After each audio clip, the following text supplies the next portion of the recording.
अथ लिंगाष्टकम्।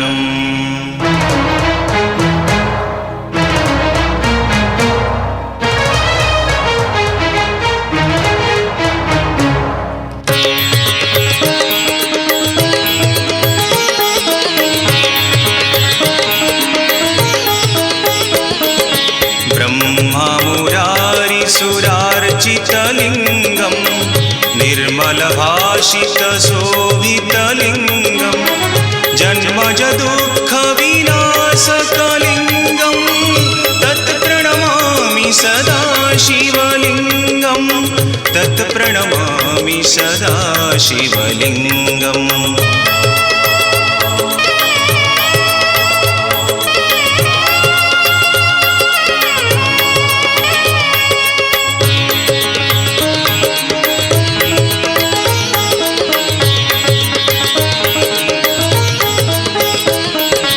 देवमुनिप्रवरार्चितलिङ्गं कामदहं करुणाकरलिङ्गं रावणदर्पविनाशनलिङ्गं तत्प्रणमामि सदा शिवलिङ्गं तत्प्रणमामि सदा शिवलिङ्गम्।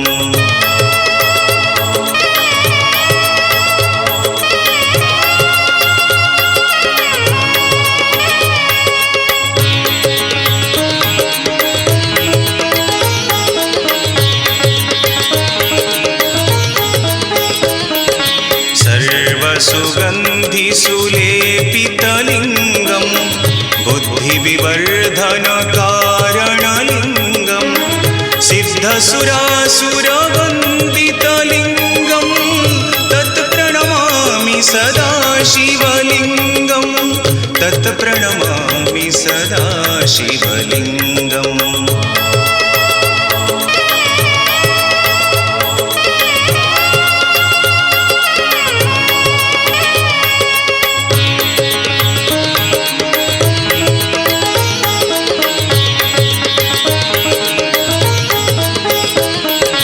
कनकमहामणिभूषितलिङ्गं फणिपतिवेष्टितशोभितलिङ्गं दक्षसुजज्ञविनाशनलिङ्गं तत्प्रणमामि सदा शिवलिङ्गं तत्प्रणमामि सदा शिवलिङ्गम्।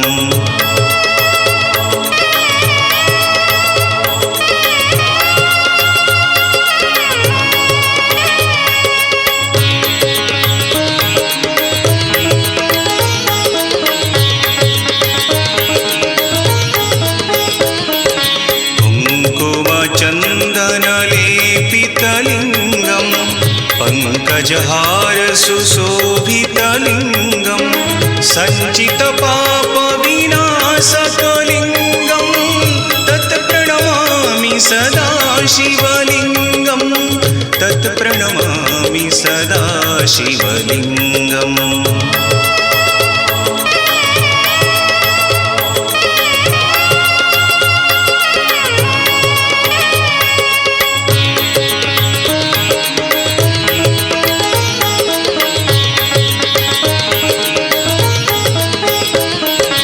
देवगणार्चितसेवितलिङ्गं भावैर्भक्तिभिरेव च लिङ्गं दिनकरकोटिप्रभाकरलिङ्गं तत्प्रणमामि सदा शिवलिङ्गं तत्प्रणमामि सदा शिवलिङ्गम्।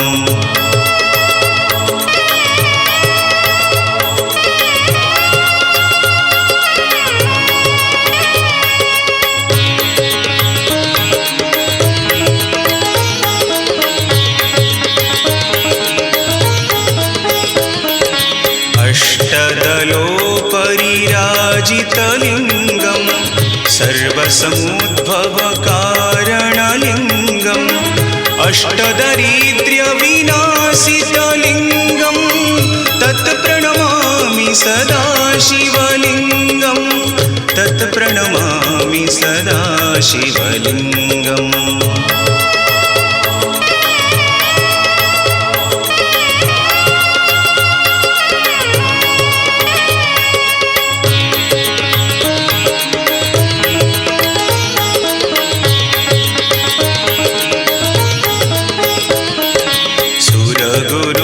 सुरवरपूजितलिङ्गं सुरवनपुष्पसमर्चितलिङ्गं परमगति परमात्मकलिङ्गं तत्प्रणमामि सदा शिवलिङ्गं तत्प्रणमामि सदा शिवलिङ्गं तत्प्रणमामि सदा शिवलिङ्गं तत्प्रणमामि सदा शिवलिङ्गं तत्प्रणमामि सदा शिवलिङ्गम् लिङ्गाष्टकमिदं पुण्यं यः पठेत् शिवसन्निधौ शिवलोकमवाप्नोति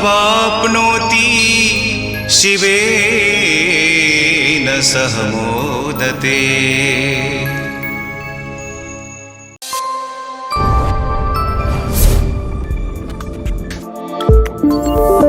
आम चैनल लाइक करंतु, सब्सक्राइब करंतु, बेल आइकन रे प्रेस करंतु, शेयर करंतु।